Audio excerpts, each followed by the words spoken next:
हर हर महादेव। हम लोग पढ़ रहे हैं प्राचीन भारतीय इतिहास को जानने के स्रोत, जिसमें हम पढ़ रहे हैं वैदिक सभ्यता। वैदिक सभ्यता में सबसे महत्वपूर्ण पढ़ रहे हैं वेद। जी हाँ, अभी तक हम लोगों ने ऋग्वेद के बारे में जाना। जी हाँ, 4 वेद हैं। 4 वेदों में ऋग्वेद, यजुर्वेद, सामवेद और अथर्ववेद है। ऋग्वेद के बारे में हम लोगों ने समझा, पढ़ा।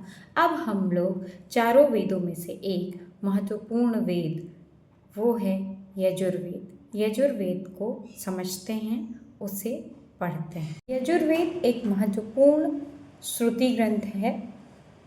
अब प्रश्न फिर आ रहा है कि श्रुति ग्रंथ क्या है। पहले अपन को ये जानना जरूरी है श्रुति ग्रंथ किसे कहते हैं। तो श्रुति ग्रंथ जो है वो वेदों को कहा जाता है। कोई भी वेद है उसे श्रुति ग्रंथ कहेंगे। क्यों कहेंगे? क्योंकि संस्कृत शब्द है श्रुति। श्रुति का अर्थ होता है सुनना या सुना गया। जी हाँ, ईश्वर ने ऋषियों को वेदों का ज्ञान दिया। ऋषियों ने उसे सुना और याद रखा और दूसरों को दिया। ये चूंकि सुना गया था, इसे याद रखा गया था, इसे बाद में लिखा गया, इसलिए इसे श्रुति ग्रंथ के रूप में माना जाता है और वेदों को श्रुति ग्रंथ भी कहा जाता है। इसलिए यजुर्वेद एक श्रुति ग्रंथ है। इस तरीके से हमने जाना कि ऋग्वेद जो है वो पद्यात्मक है, यानी कविता के रूप में है, और उसमें देवताओं की स्तुति की गई है। उनमें प्रार्थनाएं हैं, देवताओं की स्तुति है, सूक्त हैं जिन्हें सूक्त कहेंगे, भजन कहेंगे, मंत्र हैं, प्रार्थनाएं हैं, जो कि ऋग्वेद में लिखी गई हैं। यजुर्वेद में क्या है? तो यजुर्वेद में है, यजुर्वेद एक ऐसा वेद है जो गद्य और पद्य दोनों में है, यानी ये कविता रूप में भी है और यह कविता रूप में नहीं भी। तो ये पद्यात्मक भी है और ये गद्यात्मक भी है। यह मुख्य रूप से इसमें क्या है? ऋग्वेद में स्तुति है, मंत्र है देवताओं के लिए। इसमें है यज्ञ। जी हाँ, इसमें पूरी की पूरी यज्ञ की प्रक्रिया, यज्ञ के मंत्र बताए गए हैं। जी हाँ, यज्ञ अनुष्ठानों का अगर कोई वेद कहा जाएगा तो यजुर्वेद को कहा जाएगा। एक अलग बात, यजुर्वेद में ऋग्वेद के मंत्र लिए गए हैं। कितने लिए गए हैं? 663। जी हाँ, यजुर्वेद में ऋग्वेद के 663 मंत्र लिए गए हैं, लेकिन फिर भी ये ऋग्वेद से अलग है। क्यों? क्योंकि यह गद्यात्मक रूप में है, ये पद्यात्मक रूप में नहीं है, यानी ये कविता रूप में नहीं है, इसलिए ये अलग है। यज्ञ में कहे गए गद्यात्मक मंत्रों को युजुस कहा जाता है। क्या कहा जाता है? युजुस। और युजुस से ही इस ग्रंथ का, इस वेद का नाम यजुर्वेद पड़ा। कैसे? युजुस शब्द संस्कृत के यज शब्द से बना है।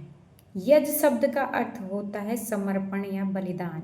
जी हाँ, जिस तरीके से यज्ञ में घी की आहुति, ईंधन की आहुति और बहुत सारी आहुतियाँ दी जाती हैं, तो इसमें समर्पण किया जाता है। और वेद शब्द संस्कृत के विद शब्द से बना है। विद का अर्थ होता है ज्ञान।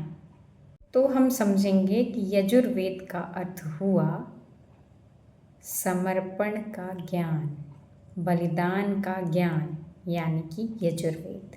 और सरल शब्दों में समझते हैं तो यजुर्वेद का अर्थ होगा यज्ञ का ज्ञान। जी हाँ, यज्ञ का मतलब ही समर्पण और यज्ञ का मतलब ही बलिदान है।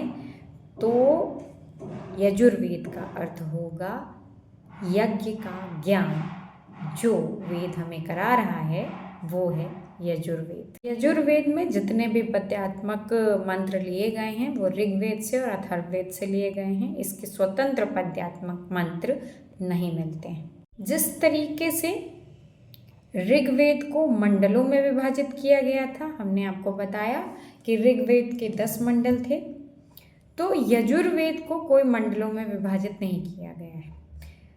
यजुर्वेद 2 शाखाओं में विभाजित है। पहली शाखा है शुक्ल शाखा, दूसरी शाखा है कृष्ण शाखा। इसको अपन ऐसे भी समझ सकते हैं, एक को कहेंगे शुक्ल यजुर्वेद और दूसरे को कहेंगे कृष्ण यजुर्वेद।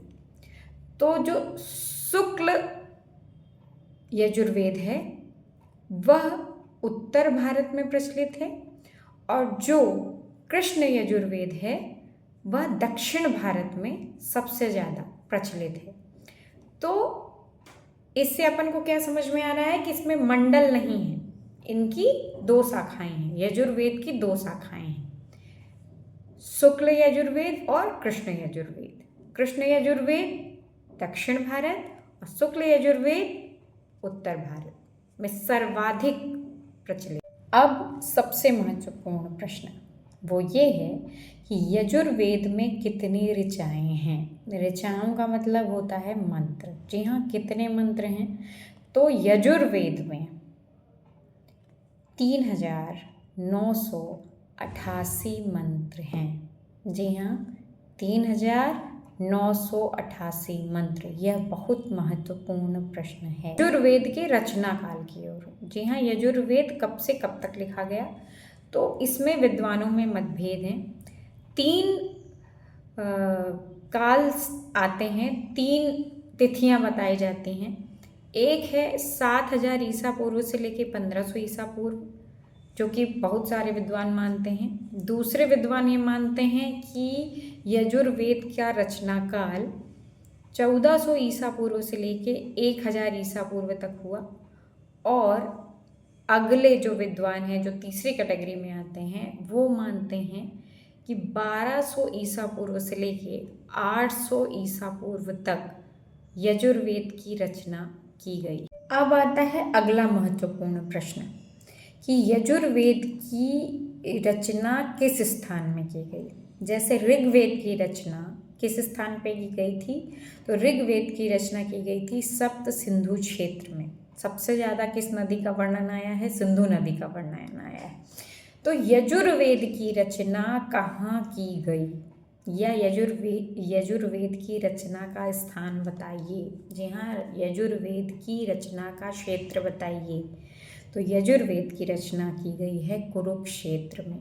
जी हाँ, ऋग्वेद की रचना सप्त सिंधु प्रदेश में और यजुर्वेद की रचना कुरुक्षेत्र में की गई है। जिस तरीके से ये बात समझ में आ रही है कि यजुर्वेद में मुख्यतः यज्ञ और हवनों का नियम और विधान है, उसी तरीके से यजुर्वेद में उस समय के आर्यों की सामाजिक, धार्मिक जो सोच विचार हैं, जो जीवन है, उनकी जो वर्ण व्यवस्था है, उसके बारे में भी जानकारी प्राप्त होती है। यजुर्वेद संहिता में वैदिक काल के लोगों द्वारा जो धार्मिक कर्मकांड किए जाते थे, उन धार्मिक कर्मकांडों में जो यज्ञ किए जाते थे, उन यज्ञों को करने के लिए जो मंत्रों का संग्रह है वो है यजुर्वेद। जी हाँ, यजुर्वेद में किसका संग्रह है? तो यजुर्वेद में यज्ञ के नियम, विधान, मंत्र सबका संग्रह है। यानी ये पूरी तरीके से यज्ञ ज्ञान, यानी यजुर्वेद का दूसरा नाम ही यज्ञ ज्ञान होगा। यानी यज्ञों से संबंधित हर वो चीज़ जो उपलब्ध है, वो कहाँ उपलब्ध है? वो यजुर्वेद में उपलब्ध। हमने अभी यजुर्वेद संहिता कहा। जी हाँ, संहिता का अर्थ होता है संग्रह। जी हाँ, मंत्रों का संग्रह जो वेदों में किया गया है उसे संहिता कहेंगे। अब वेद में तो संहिता का अर्थ ये हो गया, मंत्रों के संग्रह को संहिता कहेंगे। लेकिन अगर आता है कि धर्म संहिता क्या है, तो धर्म संहिता यानी धार्मिक नियमों का जिसमें संग्रह होता है उसे हम धर्म संहिता के नाम से जानते हैं।